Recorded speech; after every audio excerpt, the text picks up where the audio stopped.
Ma'am, sana nandyan kayo palagi para kami po ay suportahan. And para, ito po ay para sa inyong lahat.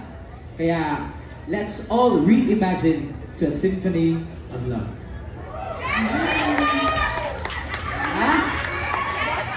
Hindi nakawalan lang kami ngayon. Bagay mo ba sa amin mag-write?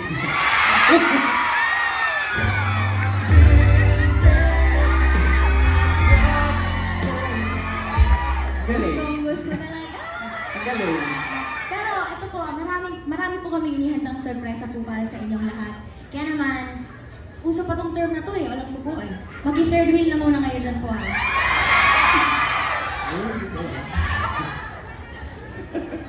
Okay. Tara! At tayo'y magbalik, no? Tanaw sa mga special na alaala sa buhay namin ni Mariel. Kaya, panoorin po natin ito.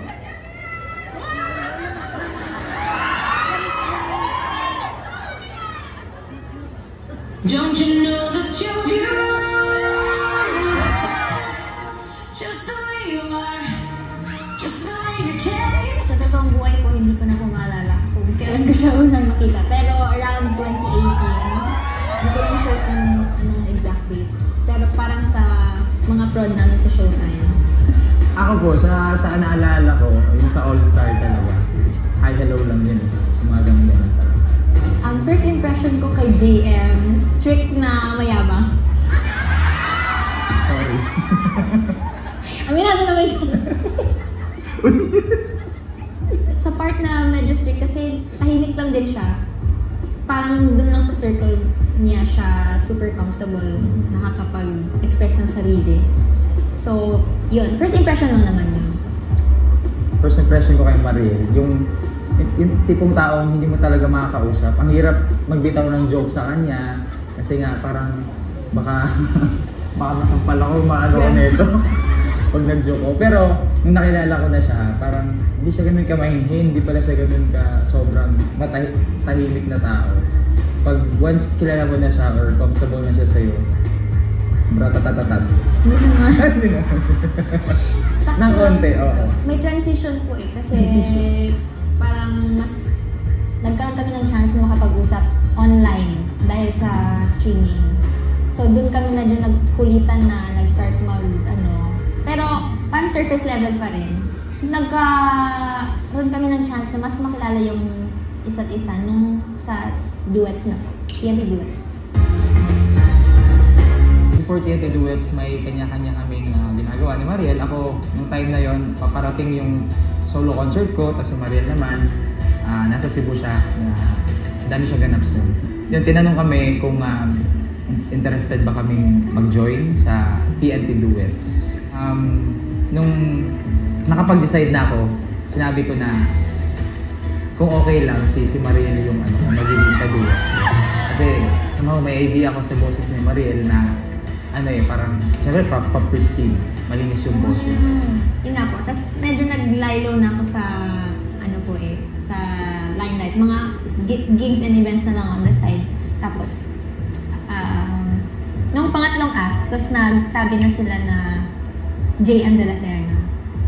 Nag-yes po. Yung first meet-up namin, nag-eyeball. Ang daming nangyari nun actually. Tapos, mixed of emotions. Tapos nung nalaman namin na yung mga kinakatakutan namin sumasali sa singing contest, isasali pala sa TNT Duets. Tapos sinabi ko kaagad kay Mariel, naalala ko ba, back out na tayo. Tapos sa journey na namin as JML, ganun din po. May mga adjustments na ginawa, like kailangan na isipin na hindi na lang ako mag-isa. Kasi medyo nasanay po kami na sa solos namin. Kailangan na namin mag-adapt sa personality ng bawat isa. Siguro sa mga natutunan ko, sa mga adjustments ko kasama si Mariel, parang kailangan ko lang maging sensitive, mas maging sensitive sa mga bagay-bagay. Kasi hindi na ikaw mag-isa. Ganda ng boses ninyo, very matched talaga ang chemistry nandun. Not just the voice, but of course kayong dalawa, you look good together performing. na-feel namin yung connection ninyo sa isa't isa at connection ninyo sa tao din. Ang gaganda ng boses yung dalawa, bagay na bagay. Yung chemistry nyo, I felt love, romance, no? Yung chemistry nyo, kinilabutan ako, sobra. I felt so happy in love because of you. JM and Mariel, I must say, magandang love story yung ginawa niyo kanina. It was really moving. The chemistry, sobrang impeccable ng chemistry niyo on stage. There was romance in your performance. The storytelling was very effective, kaya ako natanong kung kayo ba. Kasi kung hindi ko kayo kilala, talagang iisipin ko, mag-jowa kayo dalawa. We're so in sync, talagang kapit na kapit from start to finish. Yung tonal qualities nyo talagang nagko-compliment from start to finish. I think that was a very, very excellent performance. I'm a fan.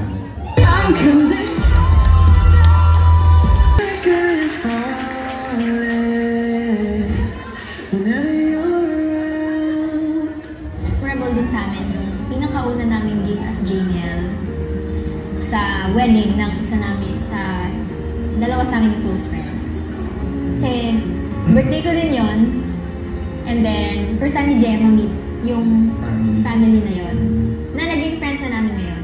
Nagkaroon kami ng chance to perform Luzon, Visayas, Mindanao as JML. Nagsunod-sunod na. Pati mga guestings din sa IDS. Ang sarap pala sa feeling pag gine-guest ka doon na as Cham. As Chams. Yung In Harmony naman na concert.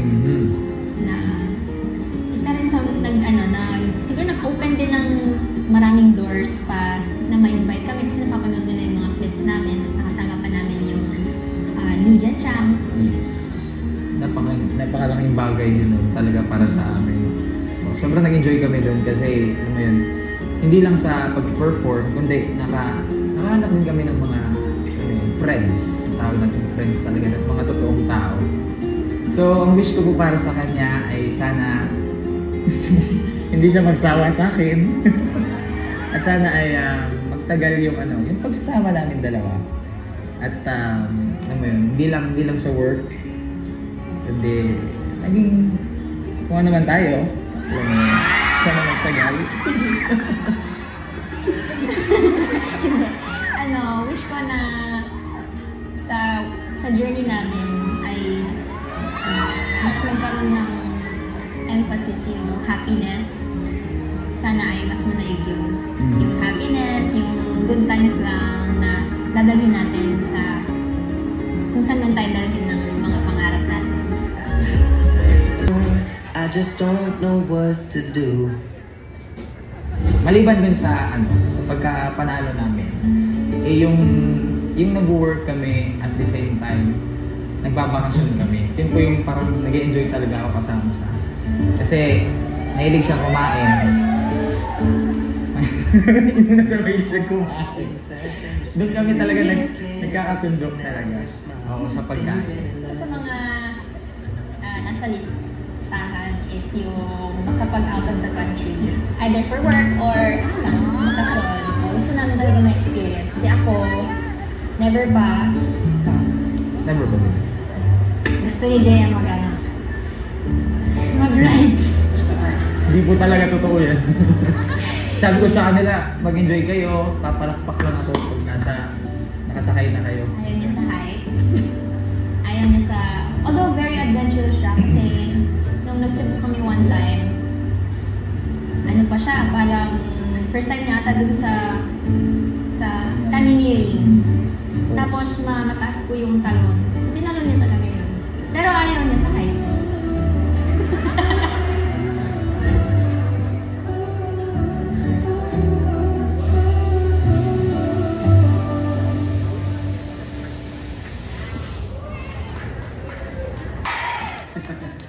Thank you so much.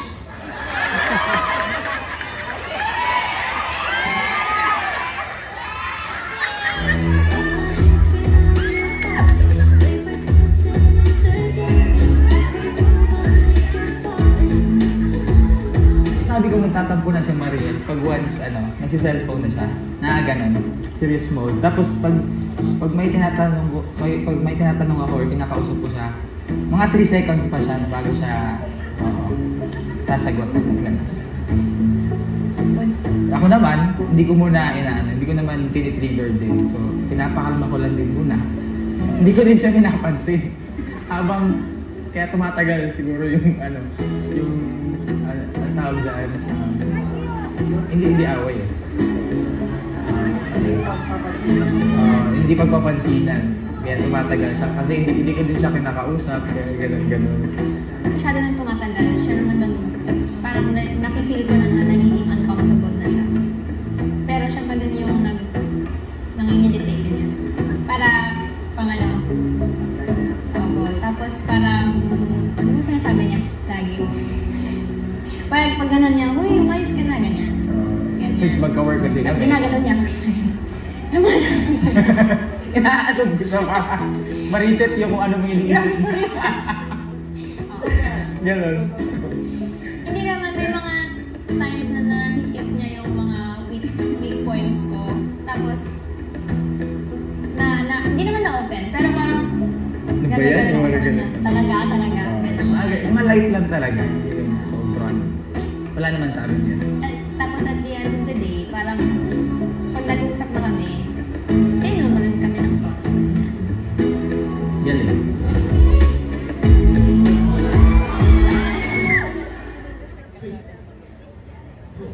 So may mga times talaga na nagbabanggaan kami, hindi namin naiisip yung iniisip ng isa. Ganun. Pero hindi naman namin hinahayaan na. Dati yun. Sorry.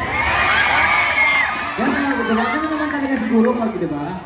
Pag bago pa yung diba, pagsasama nyo, partnership nyo.